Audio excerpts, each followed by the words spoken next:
वंदे मातरम। जय हिंद दोस्तों। आज हम बात करते हैं मेवाड़ का इतिहास। मेवाड़ के इतिहास में पार्ट फर्स्ट की बात करते हैं आज, जो मेरे द्वारा हस्तलिखित नोट्स हैं। मोटिवेशन स्पीच है, इतिहास लिखने के लिए कलम नहीं, इतिहास लिखने के लिए कलम नहीं, हौसलों की ज़रूरत होती है, हौसलों की ज़रूरत होती है। आज हम बात करते हैं राजस्थान का इतिहास। राजस्थान का इतिहास अपने आप में भली भांति बहुत बड़ा लंबा चौड़ा इतिहास है। आज हम इसका मध्यकालीन राजस्थान के इतिहास से शुरुआत करते हैं, जिसमें हम मेवाड़ का सबसे पहले मेवाड़ का इतिहास लेते हैं। ठीक है, मेवाड़ का इतिहास। मेवाड़ के प्राचीन नाम बहुत से जगह पूछे भी जाते हैं क्वेश्चन एग्ज़ाम में। तो मेवाड़ के प्राचीन नाम है मेदपाट, प्रयागवाट, सीवी जनपद।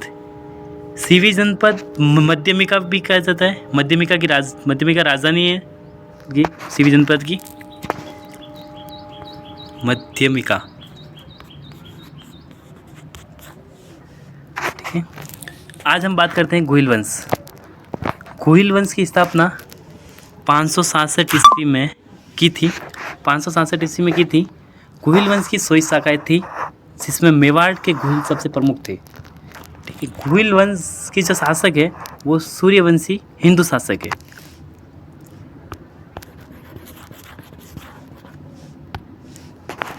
आज हम बात करते हैं बप्पा रावल, जो गोहिल वंश का प्रथम शासक है। इसका वास्तविक नाम कालभोज है। यह हरित ऋषि का शिष्य था। 734 ईस्वी में मान मोरी को हराकर चित्तौड़ पर अधिकार कर लिया था बप्पा रावल ने। बप्पा रावल ने सर्वप्रथम अपनी राजधानी नागदा उदयपुर को बनाया था। नागदा में एकलिंग जी मंदिर का निर्माण बप्पा रावल ने करवाया था।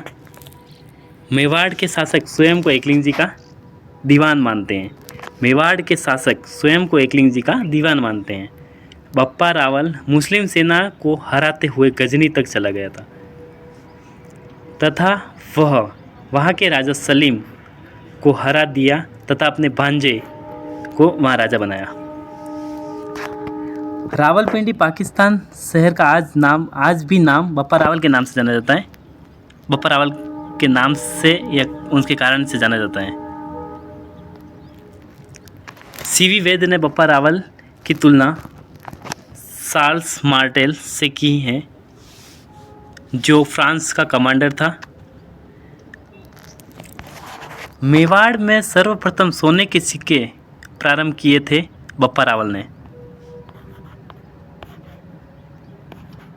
बप्पा रावल ने जो 115 ग्रेन के थे। कितने के थे? 115 ग्रेन। उपाध्याय क्या थी बप्पा रावल की? बप्पा रावल की उपाध्याय थी हिंदू सूरज, राजगुरु, चकवे। चकवे का अर्थ होता है चारों दिशाओं को जीतने वाला। ये बप्पा रावल की उपाध्याय थी। नेक्स्ट हम बात करते हैं अलट। अलट का अन्य नाम हमें मिलता है, आलू रावल के नाम से मिलता है। ठीक है, अलट ने आहड़ को दूसरी राजधानी बनाया। पहली राजधानी क्या थी? पहली राजधानी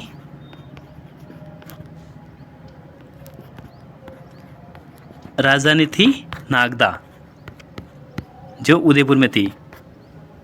ठीक, दूसरी राजधानी है आहड़, जो भी उदयपुर में है। आहड़ में वरा मंदिर का निर्माण किसने करवाया था? अल्हट ने करवाया था, जो विष्णु भगवान को समर्पित है। मेवाड़ में नौकरशाही की स्थापना हुई थी, जो किसने की? अल्हट ने करी थी। अल्हट ने हुण राजकुमारी, हुण एक वंश है, हुण वंश की राजकुमारी हरिया देवी से विवाह किया था। आज और हम बात करते हैं जैत्र सिंह। जैत्र सिंह का कार्यकाल है 1213 से लेके 1250 तक। भूताला का युद्ध आप सब जानते ही हैं। भूताला का युद्ध जैत्र सिंह और इल्तुतमिश के बीच मध्य हुआ था। जैत्र सिंह और इल्तुतमिश के मध्य भूताला का युद्ध लड़ा गया था, जिसमें जैत्र सिंह की जीत हुई थी। इल्तुतमिश की भागती हुई सेना ने नागदा को लूट लिया था। जब भूतला का युद्ध हुआ था और जब जयद्रथ सिंह जीत गया, तो उस टाइम जब इल्तुतमिश की सेना भाग रही थी, तो उस टाइम भागती हुई सेना ने नागदा को लूट लिया था। जयद्रथ सिंह ने चित्तौड़ को नई राजधानी बनाया। यह मेवाड़ की तीसरी राजधानी है। पहली कौन सी है? नागदा उदयपुर, जिसको बप्पा रावल ने बनाया। दूसरी राजधानी है अल्हट ने बनाई थी, आहड़। तीसरी राजधानी है चित्तौड़, जिसको जयद्रथ सिंह ने बनाया था। जय सिंह सूरी की पुस्तक हमीर मद मर्दन भूतला युद्ध की जानकारी देता है। हमें अगर भूतला युद्ध की जानकारी जो मिलती है वो हमीर मद मर्दन पुस्तक है, जिसके लेखक है जय सिंह सूरी, उनके द्वारा हमें प्राप्त होती है। जयद्रथ सिंह का शासन काल मध्यकालीन मेवाड़ का स्वर्ण काल माना जाता है।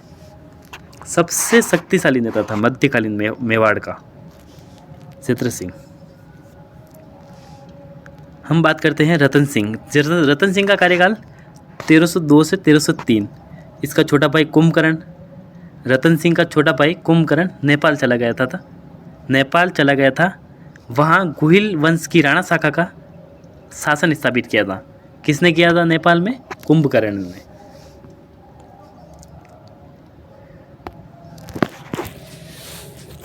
रतन सिंह के बारे में बात करते हैं।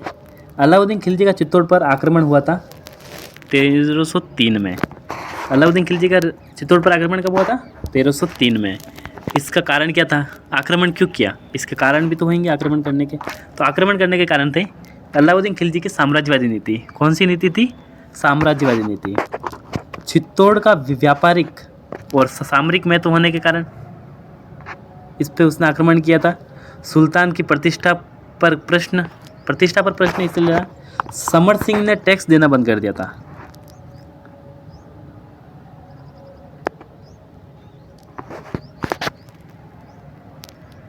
मेवाड़ का बढ़ता हुआ प्रभाव, मेवाड़ का जो प्रभाव था वो बढ़ता हुआ था। और पांचवा लास्ट कारण था पद्मिनी की सुंदरता। पद्मिनी सिहल द्वीप की राजकुमारी थी। सिहल द्वीप जो श्रीलंका में स्थित है। उनके पिता का नाम था गंधर्व सेन, माता थी चंपावती। ये पद्मावती की माता है चंपावती और पिता है गंधर्व सेन। राघव चेतन नामक एक ब्राह्मण ने अलाउद्दीन खिलजी को पद्मिनी के बारे में बताया। पद्मिनी के बारे में अलाउद्दीन खिलजी को किसने बताया था? राघव चेतन ने। इसकी विश्वासघात से 1303 में चित्तौड़ का पहला साका हुआ था। किसके विश्वासघात से? राघव चेतन के विश्वासघात से। इसने पद्मिनी की बहुत सुंदरता की वर्णन किया था उसने अलाउद्दीन खिलजी के सामने, राघव चेतन ने। इस कारण से उस मोह से अलाउद्दीन खिलजी चित्तौड़ पर आक्रमण करता है तथा धोखे से रतन सिंह को बंदी बना लेता है। इसलिए 1303 में चित्तौड़ का पहला साका हुआ। इस साके का अर्थ होता है जिसमें जौहर और केसरिया दोनों होते हैं। पहले जौहर होता है, फिर केसरिया होता है। रानियाँ जौहर करती हैं और राजा या उसके सामंत केसरिया करते हैं। पद्मिनी ने 1600 स्त्रियों के साथ जौहर किया था। जौहर का अर्थ होता है अग्नि में स्नान करना, अग्निकुंड में कूदना, जौहर का अर्थ होता है। अलाउद्दीन खिलजी ने चित्तौड़ पर अधिकार कर लिया तथा उसका नाम बदलकर खिजराबाद रख दिया। चित्तौड़गढ़ का नाम अलाउद्दीन ने बदलकर क्या रखा था? खिजराबाद। चित्तौड़ अपने छोटे बेटे खिज्र खां को सौंप दिया था। किसने सौंपा था? अलाउद्दीन खिलजी ने चित्तौड़ को अपने छोटे बेटे खिज्र खां को सौंप दिया था। खिज्र खान ने गंभीरी नदी पर पुल बनाया था। चित्तौड़गढ़ जो दुर्ग बना हुआ है वो मेसा का पठार पे बना हुआ है। मेसा का पठार, इसके नीचे से गंभीरी नदी निकलती है और उस पर इसने यहाँ से इस पुल बनाया। इसने ये किसने बनवाया था? खिज्र खान ने।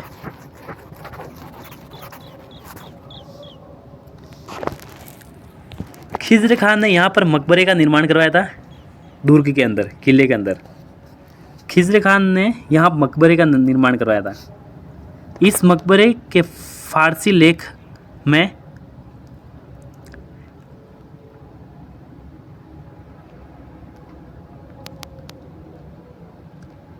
ईश्वर की साया तथा संसार का रक्षक बताया गया है। किसको? इस मकबरे को ईश्वर की साया तथा संसार का रक्षक बताया गया है। किसको? खिज़्र खान ने जिस मकबरे का निर्माण कराया था उसको, जो फारसी लेख में है। ठीक है। थोड़े दिनों बाद चित्तौड़ में मालदेव सोनगरा को दिया गया। किसने दिया था मालदेव सोनगरा को? खिज़्र खान ने। मालदेव सोनगरा को मुछाला मालदेव के नाम से भी जानते हैं। मुछाला मालदेव। गोरा और बादल इस साखे में लड़ते हुए मारे गए तथा अलाउद्दीन खिलजी ने 80,000 लोगों का कत्लेआम किया था। कितने लोगों का किया था? 80,000। ये ऑथेंटिक आंकड़े हैं। मैं इसको पैनोरमा बुक से लिखे हैं।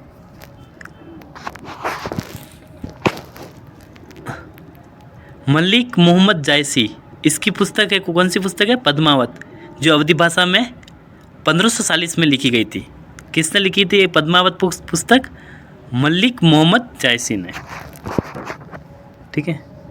जेम्स टोड तथा मुणत नैन्सी ने भी इस कहानी को स्वीकार किया, पद्मावत कहानी को।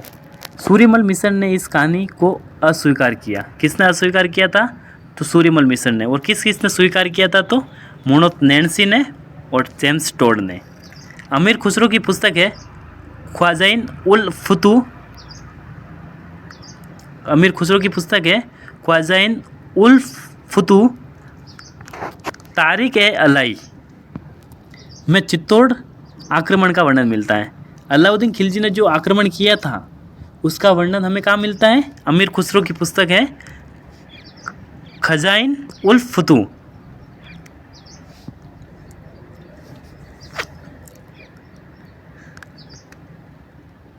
रावल उपाधि का प्रयोग करने वाला अंतिम शासक था। रावल जो उपाधि धारण करते थे उसका अंतिम शासक था। बप्पा रावल है, जैसे रावल रतन सिंह लास्ट शासक था जिसने रावल उपाधि धारण की। गोरा बादल का बलिदान हमें यह सिखाता है कि जब देश पर आपत्ति आए तो प्रत्येक व्यक्ति को अपना सर्वोच्च न्योछावर कर देना तथा देश की रक्षा में लग जाना चाहिए। गोरा बादल का जो बलिदान से हमें एक सीख मिलती है कि हमें देश पर कभी भी ज़रूरत पड़े, कुछ भी आपत्ति आए, संकट आए, तो हमें तुरंत उसके लिए तैयार रहना चाहिए। फिर बात करते हैं हम राणा हमीर की। मालदेव सोनगरा के बेटे बनवीर सोनगरा को हराकर मेवाड़ का शासक बना। कौन बना था? राणा हमीर। राणा की उपाधि धारण करने वाला प्रथम शासक है। मेवाड़ वंश में राणा की उपाधि धारण करने वाला प्रथम शासक है। कौन है? राणा हमीर, जिसका शासनकाल क्या है? 1326 से लेकर 1364 तक इसका शासनकाल है। हमीर जो सिसोदा गांव का था, सिसोदा गांव यही पास में पड़ता है, मेवाड़ में, इसीलिए यहाँ से गुहिल वंश की सिसोदिया शाखा का राज्य शासन प्रारंभ होता है। सिसोदिया शाखा का या राणा शाखा का प्रथम शासक अगर कहे हम तो वो राणा हमीर है। सिसोदा गांव की स्थापना राहफ ने की थी। राहफ गुहिल वंश का था। हमीर ने राणा की उपाधि धारण का प्रयोग किया था। राणा की उपाधि का प्रयोग किया था। हमीर को मेवाड़ का उद्धारक कहा जाता है। उद्धारक किससे कहा जाता है? जो मेवाड़, जो अपनी प्रजा के लिए समस्त हर चीज़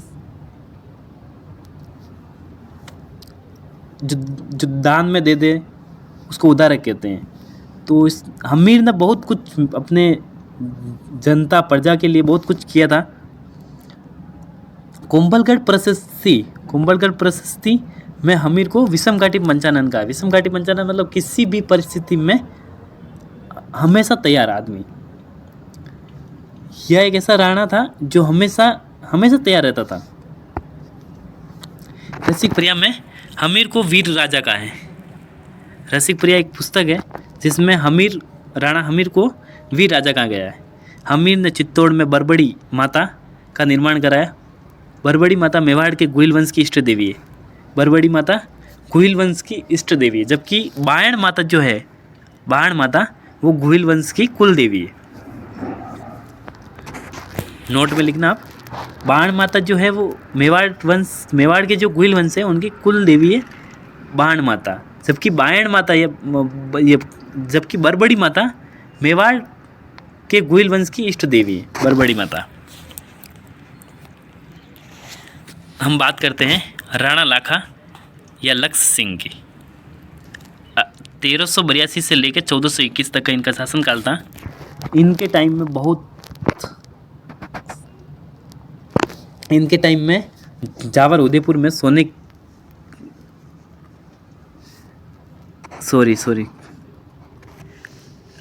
राणा लाखा लक्ष्य सिंह जावर उदयपुर में इनके टाइम में सांदी की खान प्राप्त हुई थी। किसके टाइम में? राणा लाखा के टाइम में। एक पिच्चू बंजारे ने पिसोला झील जो उदयपुर में स्थित है इसका निर्माण कराया था। ये सबसे प्राचीन झील है पिसोला झील। बंजारे जो कुम्मकड़ जाति के होते हैं, कुम्मकड़ व्यापारी होते हैं, इधर इधर घूमते रहते हैं, इनकी कोई जगह फिक्स नहीं होती है। पिसोला झील के पास नटनी का चबूतरा बना हुआ है। पिसोला झील के पास नटनी का चबूतरा बना हुआ है। कुंभाहाड़ी नकली बूंदी की रक्षा करते हुए मारा गया। बूंदी का जो कुंभाहाड़ा वो जो बूंदी में जो तारागढ़ दुर्ग है वो राणा लाखा ने मिट्टी का नकली दुर्ग बनाया था तथा उसको ध्वस्त करने के लिए राणा लाखा ने कोशिश की, लेकिन राणा कुंभाहाड़ा जो उसकी रक्षा करते हुए मारा गया। मेवाड़ का कौन था? राणा लाखा। मारवाड़ में उस टाइम शासक कौन था?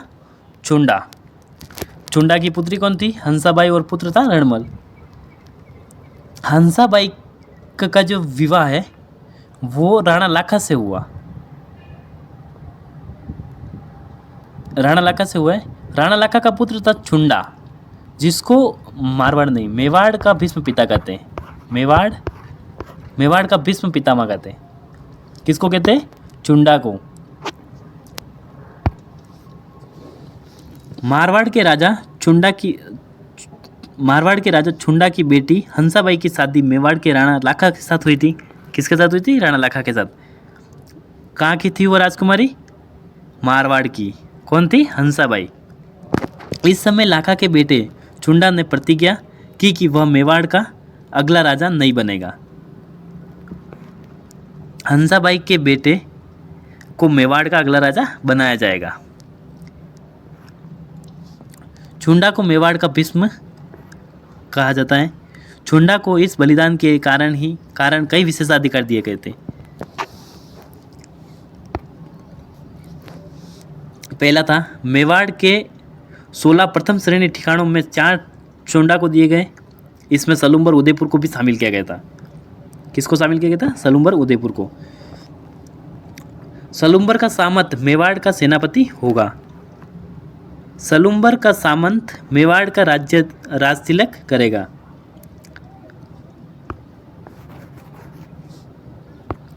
राणा की अनुपस्थिति में सलूम्बर का सामंत राजधानी संभालेगा। जो भी राजकाज है, अगर अनुपस्थित है, महाराणा कहीं अगर चले जाते हैं किसी कारणवश से, तो उस टाइम मेवाड़ का जो भी राजकाज है वो सलूम्बर के सामंत संभालेंगे। मेवाड़ के सभी कागज पत्तों पर राणा के साथ साथ सलूम्बर के जो सामंत है उनके भी हस्ताक्षर होंगे।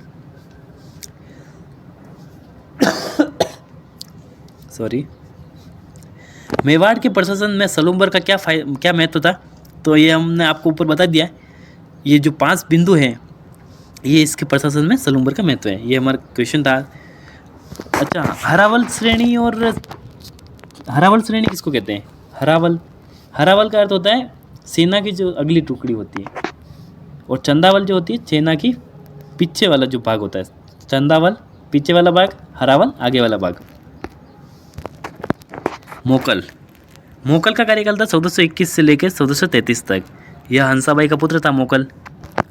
जो हंसाबाई का पुत्र था, मोकल का संरक्षक किसको बनाया था? छुंडा को। छुंडा को मोकल का संरक्षक बनाया था।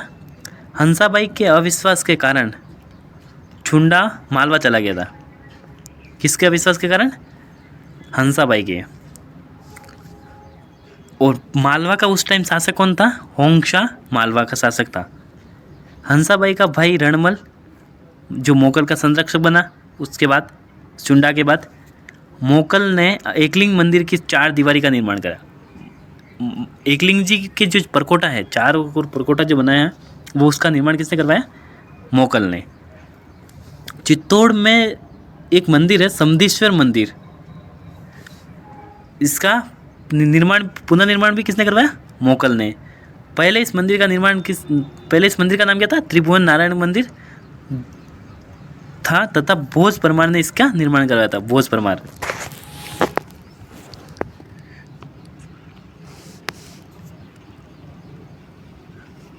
चौदह सौ 33 में झीलवाड़ा राजसमंद नामक एक स्थान पर चाचा मेरा मेहपा पवार ने मोकल की हत्या कर दी तथा वह अहमद शाह गुजरात चला गया।